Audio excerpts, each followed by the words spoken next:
अस्सलाम वालेकुम व्यूअर्स, कैसे हैं आप? उम्मीद है सब खैरियत से होंगे। मैं मोहम्मद अली वारिस। आज के इस व्लॉग में मेरी लास्ट जो वीडियो थी यूट्यूब पे, उसमें मुख्तलिफ मेरे दोस्तों के कमेंट्स आए हुए थे। उन कमेंट्स में उन्होंने कुछ सवालात किए थे, तो इसमें थोड़ा सा उन चीज़ों पे मैं डिस्कस करूँगा, उन चीज़ों के हवाले से थोड़ा बात करना चाहूँगा। तो सबसे पहले एक क्वेश्चन था कि थर्ड बैलेट DHA मुल्तान अपने फ़ेज़ 1 की करने जा रहा है सितंबर 2023 में, जिसकी अभी आपको जस्ट एलोकेशन मिलेगी। प्लॉट नंबर आपको अलॉट नहीं होगा। लोकेशन बैलेट 2023 के सितंबर के मंथ में होगा। तो इसमें सवाल था कि क्या कीमतें इस हमारी थर्ड बैलेट के करीब आकर कुछ बेहतर होंगी, या थर्ड बैलेट होने के बाद क्या कीमतों में कोई बेहतरी देखने को मिलेगी। तो मैं अभी एज सच आपको ये तो नहीं कह सकता कि जी कीमतें थर्ड बैलेट से पहले ही बेहतर हो जाएंगी या थर्ड बैलेट के बाद बेहतर होंगी, क्योंकि अभी ओवरऑल जो हमारी मुल्क की सूरत हाल है वो आप सबके सामने है। लेकिन DHA की डेवलपमेंट, DHA जिस तरीके से चीज़ों को लेके चल रहा है, उन चीज़ों को अगर देखते हुए मैं बात करूं तो यकीनन थर्ड बैलेट का इम्पैक्ट ज़रूर पड़ेगा मार्केट पे। पॉजिटिव इम्पैक्ट ज़्यादा एक्सपेक्ट किया जा रहा है, इसी की तवक्को है हमें, इसी की उम्मीद करके बैठे हुए हैं। क्योंकि अगर हम पिछली थोड़ा हिस्ट्री देखते हैं कि जब जब बैलेट किया है DHA मुल्तान ने, तो उस वक़्त जब बैलेट करीब आया है, चाहे लास्ट 1 माह रह गया था, 20 दिन रह गए थे, 1 हफ्ता रह गया था, तो उस दौरान जो ट्रांजैक्शंस हुई हैं थर्ड बैलेट की फाइल्स को लेकर, उन फाइल्स के हवाले से अगर मैं कहूं तो कीमतों में उस वक़्त बहुत बेहतरी देखने को मिली थी। तो उस चीज़ को अगर हम जहन में रखते हैं कि क्या वाकई दोबारा से हिस्ट्री खुद को रिपीट करेगी कि जिस तरीके से पहले बैलेट्स के अंदर कीमतें बेहतर हुई थी, तो क्या अब भी बेहतर होंगी? उम्मीद तो यही है कि बेहतर होंगी। वो इसलिए कि अगर हम देखते हैं कि अब मौजूदा, अगर आप 5 मरले की हम मिसाल लें, 5 मरले का प्लॉट आप ख़रीदते हैं, आपको प्लॉट की कीमत तकरीबन 32 से 35 लाख एवरेज जो आपको है वो पड़ रही है, कॉस्ट ऑफ लैंड। कुछ प्लॉट 32 से नीचे भी आपको मिल जाते हैं, लेकिन मैं एवरेज एक बता रहा हूँ। इसके अंदर आप ट्रांसफ़र चार्जेस भी ऐड करें, साथ में आप अपने बाकी एक्सपेंसेस ऐड करके, साथ में डेवलपमेंट चार्जेस जो अब तक पे हो चुके हैं उनको ऐड करते हैं, तो ये चीज़ आपको तकरीबन जाके पड़ जाती है 40 से 45 लाख में। और अगर हम थर्ड बैलेट की बात करें तो थर्ड बैलेट 5 मरला की जो फाइल की कीमत है वो हमें 32-33 में आसानी मिल रही है। उसके ऊपर अभी कोई डेवलपमेंट चार्जेस लागू नहीं होंगे, उसमें आप ट्रांसफ़र चार्जेस भी अपने बचा सकते हैं। अगर आप एलोकेशन ख़रीद रहे हैं तो आपको 1.25 लाख ट्रांसफ़र चार्जेस अदा करने होते हैं। अगर आप उसका एफिडेविट ख़रीद रहे हैं और डायरेक्ट आपके नाम की एलोकेशन बनेगी तो उसके ट्रांसफ़र चार्जेस आपको उसका हाफ पड़ जाते हैं, तकरीबन 70-75 हज़ार आपको अदा करने पड़ते हैं और आपके नाम पे वो एलोकेशन निकल आती है। लेकिन उसमें जो आपका प्लॉट नंबर होगा वो आपको बैलेट के अंदर दिया जाएगा।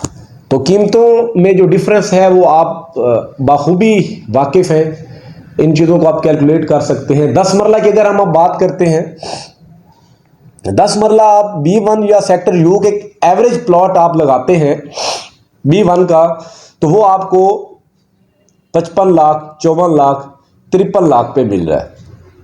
साथ में आपको डेवलपमेंट चार्जेस अदा करने होंगे 10.5 लाख। तो खुद देख लें कि ये आपको तकरीबन जाके 7 मिलियन में ये चीज़ पड़ेगी आपके नाम पे ट्रांसफ़र होकर। अगर आप थर्ड बैलेट की फ़ाइल की बात करते हैं तो थर्ड बैलेट की फ़ाइल आपको 5 मिलियन में मिल रही है। ट्रांसफ़र करा के अगर ज़्यादा भी रेट आजकल में अगर वो थोड़ा सा जंप करता भी है तो 5.2 मिलियन के अंदर, 5.3 मिलियन के अंदर आपके नाम पे फ़ाइल ट्रांसफ़र हो जाएगी। और आपको प्लॉट हो सकता है जब आप थर्ड बैलेट में जाते हैं, मैं ये नहीं कह रहा कि आपको कॉर्नर ही मिलेगा, पार्क फेसिंग मिलेगा या किसी अच्छी लोकेशन पे आएगा। हो सकता है कि वो किसी नॉर्मल लोकेशन पे भी आ जाए, लेकिन जो नॉर्मल प्लॉट्स की कीमतें हैं वो भी इसी कीमत के आसपास हैं जो आपको एक थर्ड बैलेट की फाइल मिल रही है। कनाल में भी अगर आप देखते हैं तो सेम यही सूरत हाल है। आपको मिनिमम प्लॉट 60 से 65 लाख के दरमियान मिल रहा है एक कनाल का, साथ में आप डेवलपमेंट चार्जेस और फीसें अदा करते हैं तो वो आपको कहाँ पे जाके पड़ जाता है। तो इसलिए थर्ड बैलेट के करीब उम्मीद यही है कि शायद से ज़्यादा तवक्को है पॉजिटिविटी की कि कीमतें बेहतर होंगी। और जब थर्ड बैलेट मुकम्मल हो जाएगी, लोगों को प्लॉट अलॉट हो जाएंगे, उसके बाद की अगर मैं बात करूं तो जाहिर सी बात है उस वक्त जो बायर है बाइंग करेगा, उसकी कोशिश यही होगी कि उसकी पॉकेट पे कम से कम बर्डन पड़े। तो जाहिर है वो थर्ड बैलेट की चीज़ों पे शायद ज़्यादा फोकस करे, या फर्स्ट सेकंड बैलेट में जो पहले प्लॉट्स थे अगर उसने अपना घर बनाना है तो हो सकता है फिर वो उन लोकेशन के प्लॉट्स पे या फर्स्ट सेकंड बैलेट पे वो जाए। जिसने इन्वेस्टमेंट करनी है वो तो यही चाहेगा कि मैंने साल 2 साल और बैठना है, तो क्यों ना मैं अपनी जो इंस्टॉलमेंट्स हैं डेवलपमेंट चार्जेस की वो साथ साथ क्वार्टरली पे करता रहूं। तो इस चीज़ को जहन में रखते हुए मैं कह सकता हूं कि थर्ड बैलेट के प्लॉट्स जो होंगे शायद वो अच्छी कीमत ज़रूर ले जाएंगे, और जो फाइल्स हैं एलोकेशन फाइल वो भी उम्मीद है कि बेहतर रेट ले सकती हैं, क्योंकि इससे ज़्यादा नीचे रेट आने के कोई चांसेस नहीं हैं अभी के लिए। ये तो हो गया थर्ड बैलेट के हवाले से क्वेश्चन। अगर इसके अलावा हम देखते हैं तो नॉन पोजेशन सेक्टर्स की कीमतों के हवाले से पूछा गया मेरे से। उनमें से अगर मैं बात करूं तो सेक्टर एफ के हवाले से पूछा गया। सेक्टर एफ की मार्केट तकरीबन अगर हम देखते हैं तो एवरेज प्लॉट हमें 6.87 मिलियन पे मिल रहा है। 7 मिलियन प्लस में भी है, लेकिन कीमतें आगे कितनी बेहतर होंगी या कितनी कम होंगी इसके हवाले से मैं कुछ नहीं कह सकता, क्योंकि ऑप्शंस डीएचए मुल्तान के पास बहुत ज़्यादा हैं। आपको काफ़ी ऑप्शंस दे रहा है कि आप अपनी मर्जी की लोकेशन जो आप को रिक्वायर्ड है, आप सोच रहे होंगे कि आप मुल्तान सिटी से ताल्लुक़ रखते हैं और आपने डीएचए में मूव करना है, तो आप कहाँ पे प्लॉट खरीदें, आपके पास ऑप्शंस होंगी। अगर आप बोसन रोड की एंट्रेंस के तौर पे इस्तेमाल करते हैं उस गेट को, तो आप उसके मुताबिक भी देख सकते हैं कि आपको मुख्तलिफ सेक्टर्स मिलते हैं।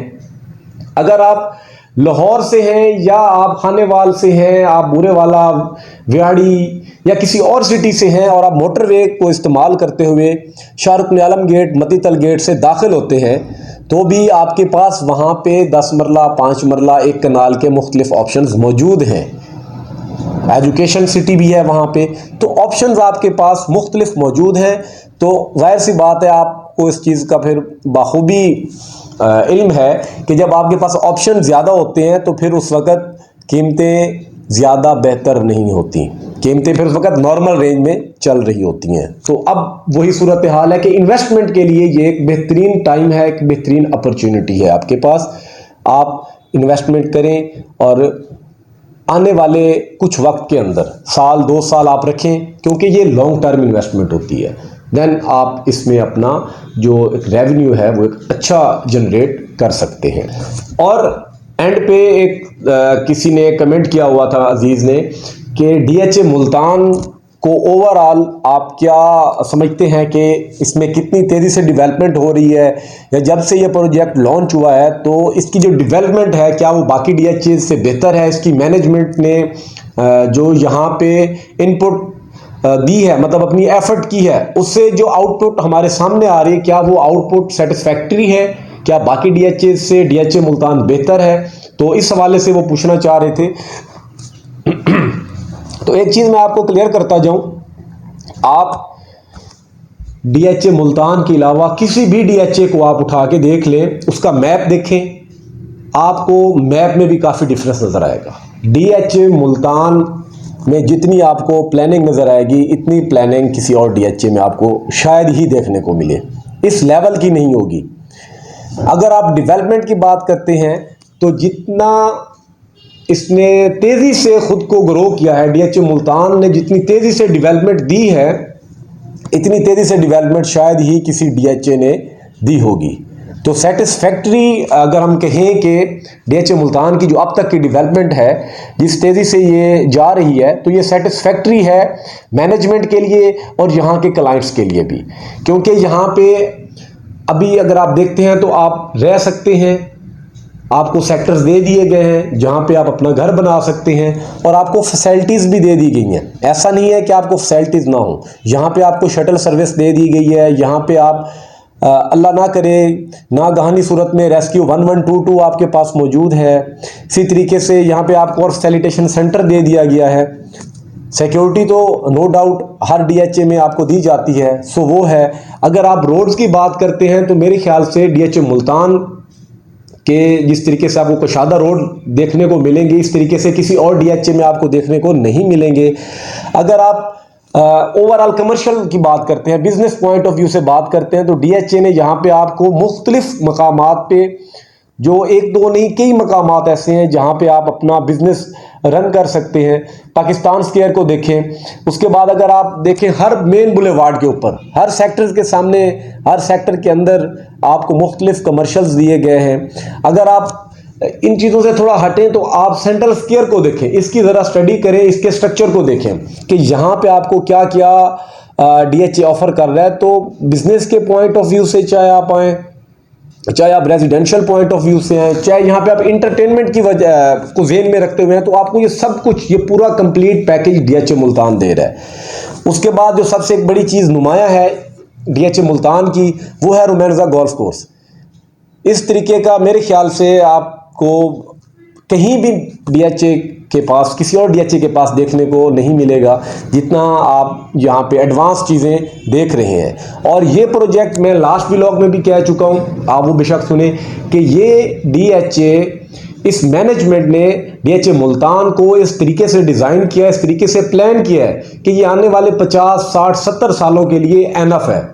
और इस डीएचए मुल्तान ने आकर सदर्न पंजाब की जो आवाम है, जो लोग हैं, उनके लिविंग स्टैंडर्ड की अगर हम बात करें तो काफ़ी हद तक इसने लिविंग स्टैंडर्ड को, लिविंग स्टाइल को इसने बदला है, बड़ा इम्पैक्ट डाला है। अगर हम ओवरऑल देखते हैं तो बाकी सिटीज़, और अगर हम सदर्न पंजाब की बात करें तो नो डाउट अगर हम ये कहें कि जी सदर्न पंजाब को बैकवर्ड गिना जाता था, लेकिन डीएचए मुल्तान ने जो यहाँ पे प्रोजेक्ट लॉन्च किया है, तो यहाँ पे अगर आप देखते हैं तो आप यहाँ आकर भूल जाएंगे कि लाहौर क्या, कराची क्या। आपको यहाँ पे बहुत कमाल के प्रोजेक्ट्स, कमाल की इंटरटेनमेंट पार्क्स, बहुत कुछ यहाँ पे देखने को मिलेगा। और जब ये प्रोजेक्ट मुकम्मल होगा या आहिस्ता आहिस्ता जैसे ही ये डेवलप होता जाएगा, तो आप वो कहते हैं ना कि निखरते अंदाज आप डीएचए मुल्तान के देखेंगे और आप तारीफ़ किए बगैर नहीं रह सकेंगे। इंशाल्लाह अगले व्लॉग में मिलते हैं, तब तक के लिए इजाज़त दीजिए। अल्लाह हाफिज़।